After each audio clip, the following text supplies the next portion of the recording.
Welcome, everybody, to another episode of Tech Done Different. I'm your host, Ted Harrington, and with me here today is a very special guest, Jako Bär, the brilliant mind behind Bear Art Pop, and a fellow performer from TEDxFrankfurt. Jako, I'm so psyched to have you on the show. It's so great to be here. Thanks for having me, Ted. It's funny, I've been meaning to hit you up and invite you on the show, as I intend to invite all the other speakers from TEDxFrankfurt when we all got to be there together. And then you posted just the other day something about being on a podcast, and I was like, yes, let's do it. And here we are. So we are Perfect. 9 time zones away. You're in the beautiful town of Heidelberg, which is right outside of Frankfurt. If anyone isn't familiar with it. You live in the old town, as you told me. So thank you so much it's late for you, early for me. Thanks for making the time today, man. Yeah, man. No worries. Thanks for having me. So I wanted to have you on the show because I think you can teach our audience a lot about creativity and innovation. And so we'll get into that in a moment. When I first met you, I found you to be an incredibly magnetic person. Like, it's hard for this to come across in audio or even video form, but being in the room with you, I felt this aura that you have. And I was like, I got to get to know this guy. Thanks. Proved to be true, that instinct that I had. And you get up on the stage and you perform a couple songs, maybe 3 songs. And then you talked about this idea of magic tea, which I want to ask you about. But first, maybe you could, just for the benefit of our audience, just talk about who you are as an artist and like what inspires you in terms of creativity to create music. All right. Well, thank you so much for having me. Really a pleasure to be here today, Ted. And as far as who am I as an artist, I think that's something that I'm definitely still trying to figure out myself. But I've been performing music since 2009. So it's about 13 years that I've been a live performer. And I'd say I'm primarily a songwriter. That's my main shtick, my main thing. And so on the back of that, I've produced a number of records, and my most current one is one that was created during lockdown, and it's sort of a lo-fi acoustic album recorded on cassette tape, actually. I love that. Yeah. So I think a lot of people probably consider themselves, when it comes to creativity, in a binary sense. Either they quote unquote are creative or they quote unquote are not creative. Do you think that is a proper way that we should think about creativity, or is that a false dichotomy? Good question, man. I've definitely thought about this for a while, and I mean, for me, it's absolutely false. To me, that creative spark is in everyone, right? It's just a matter of what you focus on and what you choose to focus on. And for sure, it seems like it comes to some people sort of more naturally than others, but that really just depends on how you frame it, I think. And a lot of the time, it's like us convincing ourselves that we're not creative because we're afraid, right? Because there's some fear. I mean, even creatives do that, even people that would consider themselves creative are constantly trying to self-sabotage and are afraid of their own creativity or doubt it. That's a fascinating way you just frame that. I hadn't thought of it in terms of we talk ourselves out of being something. And we're talking about creativity right now, but this could be anything, right? This could be people who believe they're leaders or believe that they're entrepreneurs or believe they're innovators. We're talking about creativity, but people talk themselves out of it. And you talk about the fear. That's really fascinating. I have this friend of mine who is in the process of writing a book, and I think this book is going to be incredible. It's to help CTOs become better CTOs, and it's coming out in February. And I texted him last night to ask him how it was going, and his answer was basically along the lines of, "I hate this." He's like, "I don't think I want to write this book anymore." He didn't say it quite that way. But I was like, I don't know, man, but I think that might be the fear showing up. Like, you're doing hard things is scary. And it's kind of like what you're saying. We talk ourselves out of things that are scary, right? 100%. And it's like part of the cycle too, right? Of like a creative cycle. I think it's Austin Kleon. Have you read those books? Like his like Steal Like an Artist, Austin Kleon. No, Oh, it's no. it's like a definite recommendation. And he Okay. talks about like the cycle of like every creative project. And it's I mean, it's like sort of like a mock graph, Yeah. that shows Yeah. sort of like this like upwards motion and then this like deep valley where you're like Uh-huh. this is shit kind of thing, like this creative project, whatever I'm working on, is not going to be as good as I envisioned it. And I think it's just like it's like part of the process to like go through that phase of self-doubt, Hmm. and hopefully you come out the other side and maybe you're like, I think he and his graph, he comes out the other side and it's like it's not as good as you originally had hoped it to be, but you're Mhm. like, oh, this is actually pretty good, pretty Yeah. solid. That's interesting too to think about. Maybe once you're in that sort of valley of doubt, that's a signal that, hey, I'm close because this always 100%. happens. Yeah, do you have that too? Like when you're about to like close some sort of finish something, finish like when you finish, what about when you were writing your book? Oh my God, I had fear the whole way along. That was one of the things I was really grateful for, that I had this the publisher I worked with, they also did a lot of coaching. And that was like the first thing they did when I committed to writing the book was they sat everyone down, because I was at the time going through this with a bunch of other authors, and they sat us all down and they were like, let's talk about fear. And I'm like, what? No, let's talk about like sentence structure or something, like something more concrete. Yeah, yeah. And we did this whole fear setting exercise. And it was really good because I had all these moments throughout where I was like, as an example, you have to, at certain points, you have to commit to a manuscript, right? And when you Right. commit, it costs a bunch of money to undo what you just agreed is final. Oh And shit. so I Yeah. would like want to sit on it for days or weeks. But then I was like, no, this is the fear. It's not going to get any better. Yeah. If it can get better, do that thing. If it's not going to get better, just commit. And so I totally experienced what you just described. Yeah, yeah. I feel you. Yeah. So how do you then, so creative things are, and we're talking about music, but I think our audience is probably applying this in their own mind. They're like a project that they're working on or a problem they're trying to solve, an Yeah. engineering challenge, whatever. All the principles apply the same. So when you're talking about something that's creative, inherently that is not easily measured, right? So you described it as once you get past that valley of despair, it might not be as good as you originally hoped it was going to be, but you realize it's still pretty good. How do you measure if creativity is good? Jeez. How do you measure if creativity is good? It's a good question. I mean, I don't have the answer to this either, but Like I guess that comes down to the question, what is good in the anyway? Like, and so yeah. which is like, especially with creative endeavors, or at least with artistic endeavors, it's very relative a lot of the time. But I think that maybe it has a lot to do with the spark you feel in the process.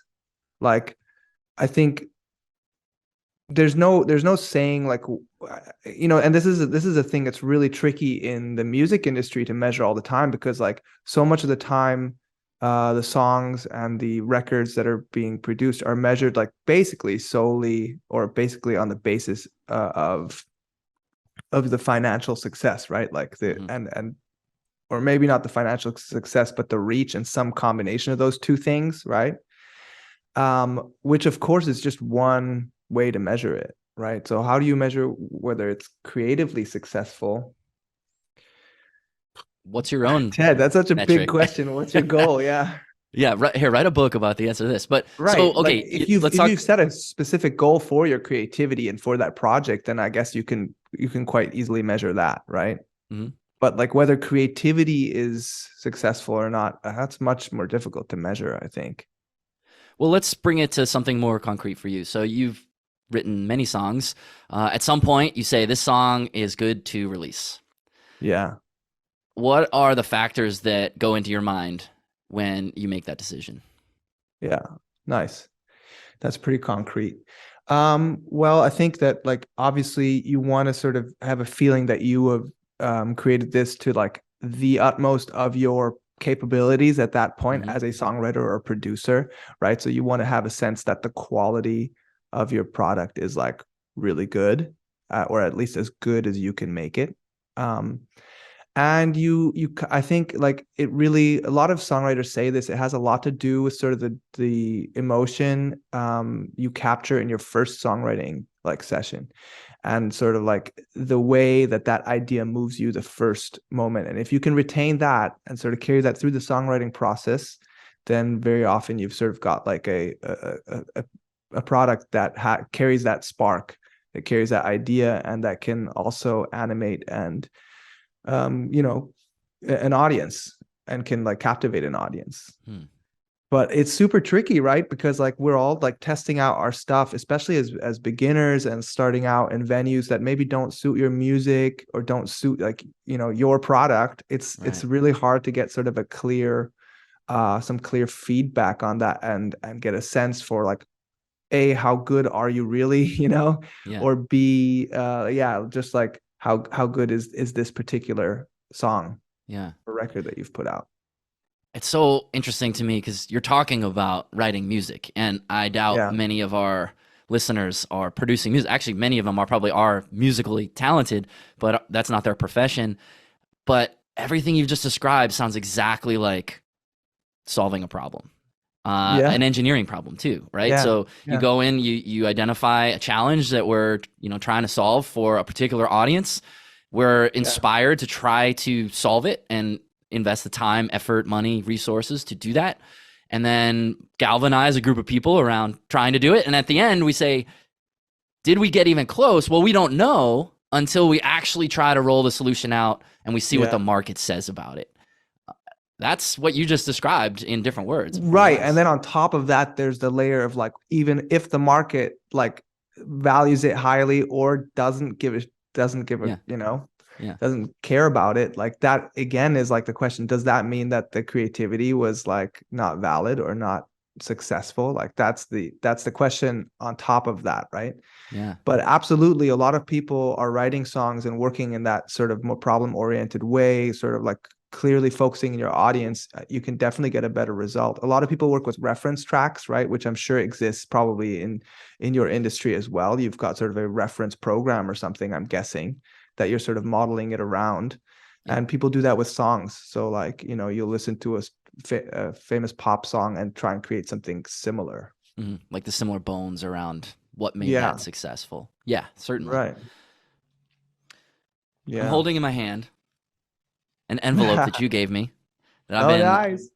it's your magic tea. I've been hanging on to this for my parents are going to come visit in a few weeks and they really like tea. And so I want to That's experience so magic cool. tea with them. So tell our audience, take us on the journey that you described to me when we were together in Frankfurt about magic tea. So I want to explore like where this idea came from, the commercial aspect to it, and Yeah, why it's supporting you as an entrepreneur who is a creative. So tell me about magic tea. sure. I'd love to. Thank you for asking, Ted.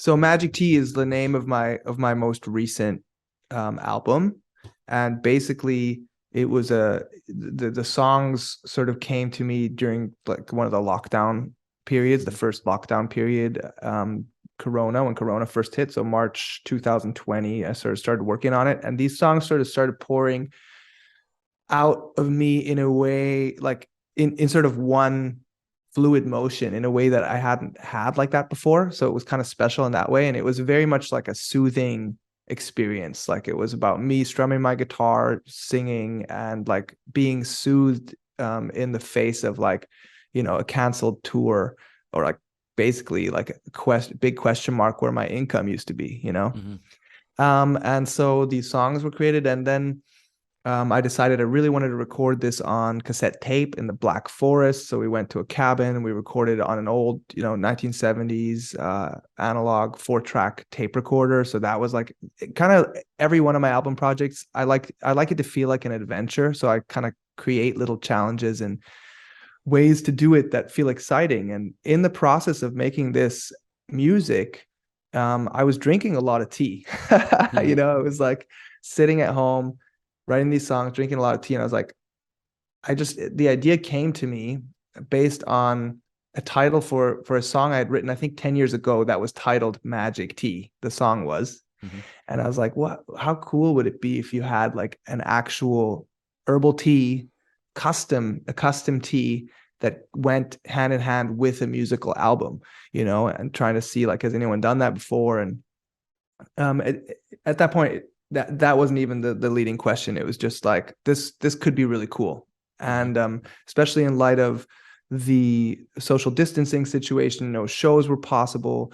I basically started forming a plan to send my fans little packages with tea.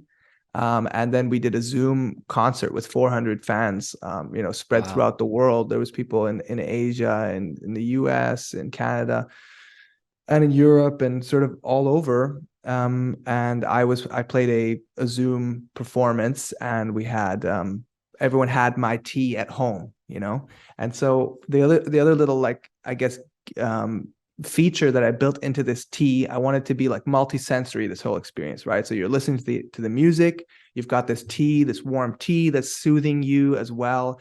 And then the sort of feature I added was that the tea itself kind of has a bluish green color.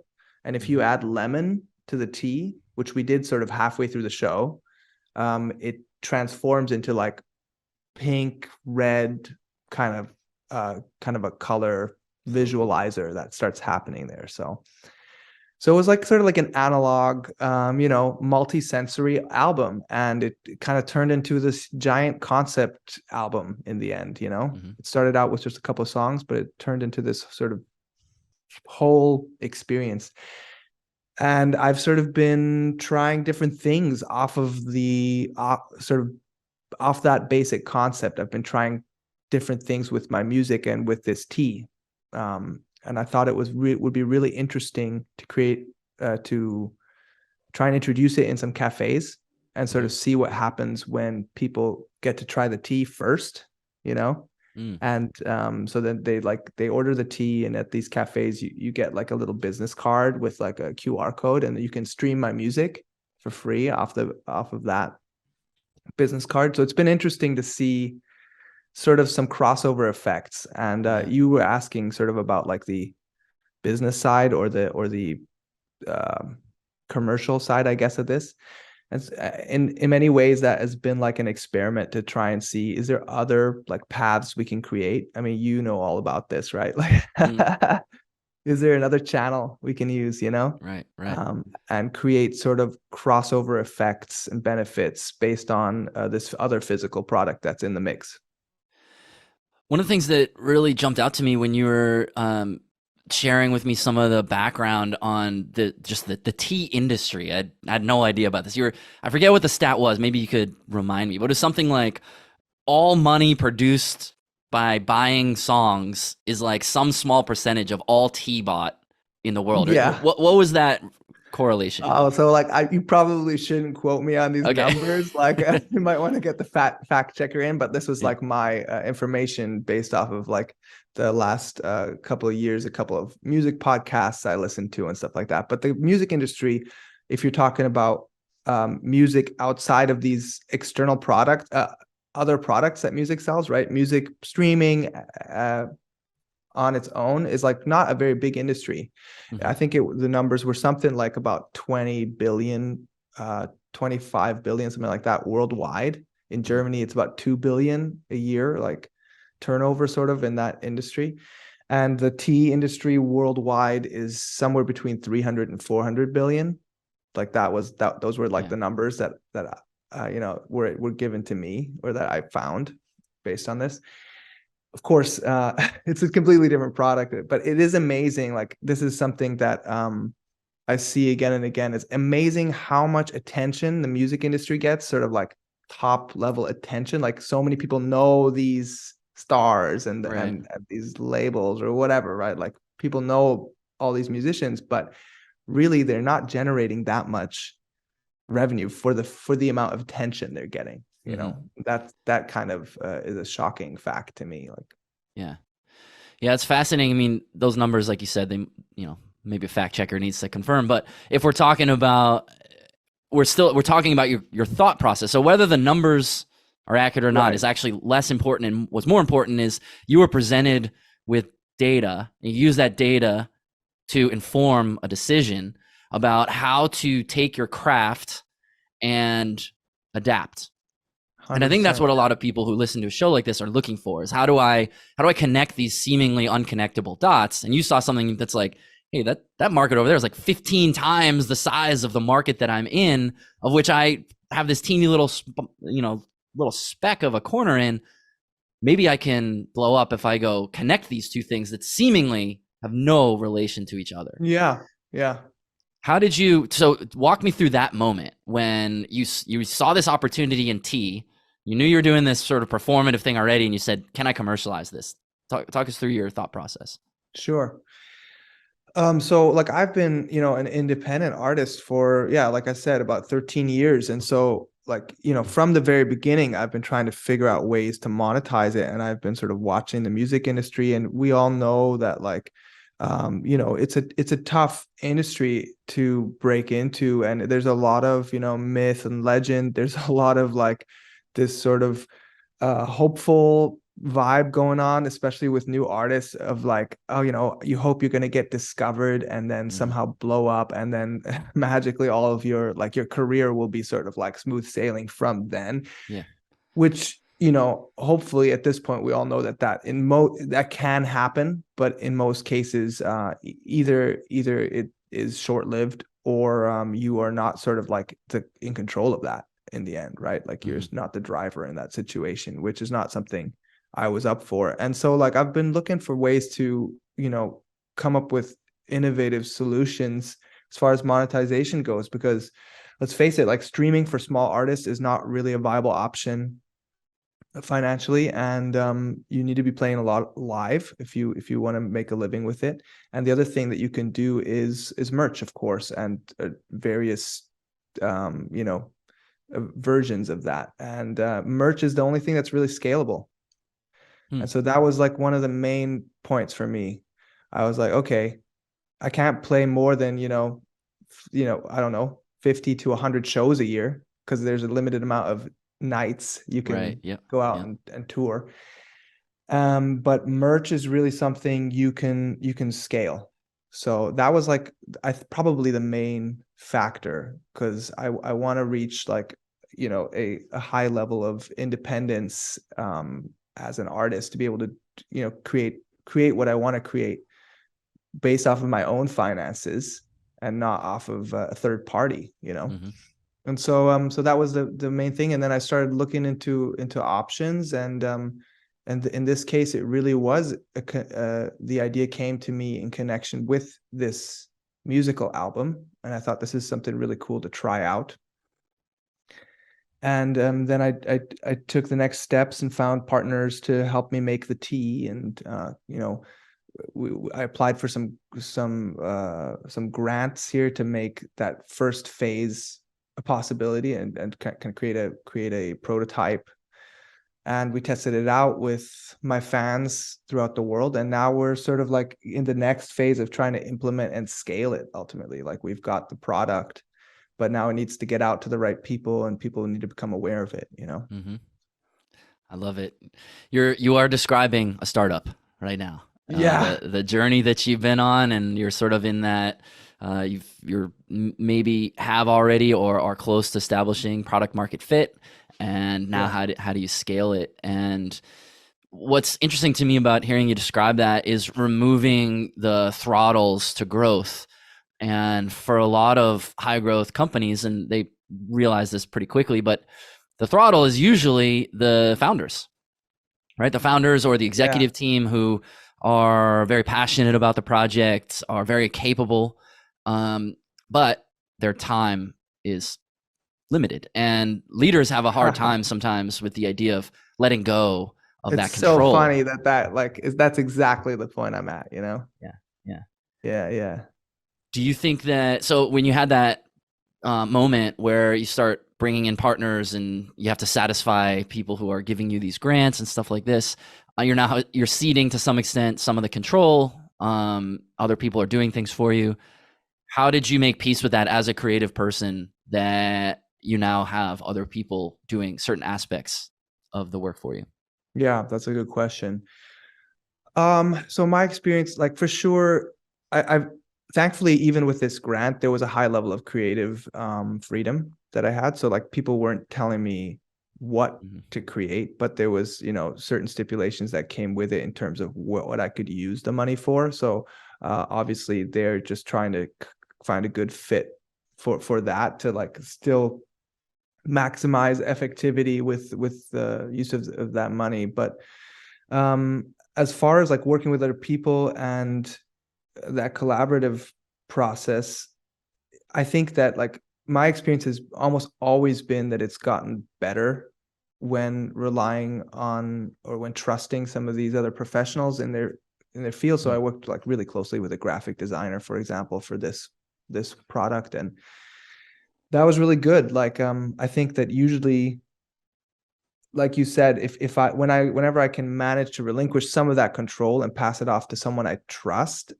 usually it kind of is a potential to grow the whole thing. And that's kind of been my experience.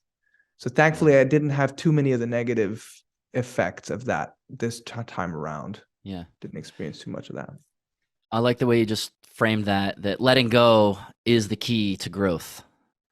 That's how we build things. Awesome, man. Well, as our time comes to a close here, is there anything that I haven't asked you about that in this creativity, innovation topic area that I should have, or that you want to leave our audience with? Sure. Well, I want to say thank you. First of all, thanks for having me on the show. This has been really fun. It's like I think my second podcast. So Nice. like You did a great job. It's pretty exciting. Pretty exciting. I think that, part of the reason that I'm doing this and part of what I'm passionate about is like kind of bringing back more control and options to the creators themselves, to the artists themselves that are making the music, that are making the art. And so I think that it's like time for some change within my industry in particular. And I hope that these types of projects that create a secondary product or a secondary sort of business around your art are ones that can empower artists to be more free and ultimately to have to relinquish less of that control on the creative side that we were just talking about for their art to reach people. Because like art to me is like one of the most powerful products there is, but it's one of the hardest to charge for, to monetize. It's because it's so ethereal in a way, right? So hard to grasp. But so I'm excited to try new things with that, and I'm really, really pleased to have a listening ear. Thank you for having me, man. Yeah. Well, thank you for spending some time with us today. I thought I learned a lot from you already, and I think our audience will too. And by the time this episode airs, hopefully the video for your performance will be out, and we'll make sure to include a clip to that. If so, if not, we'll send it out to people when it does. So, Jako, thank you so much for being on the show. Thanks, Ted. Thank you so much for having me. Yeah. For everyone else listening, if you want to learn more about what Jako's up to or about the show itself, just head over to tedharrington.com/podcast, and we'll catch you next time.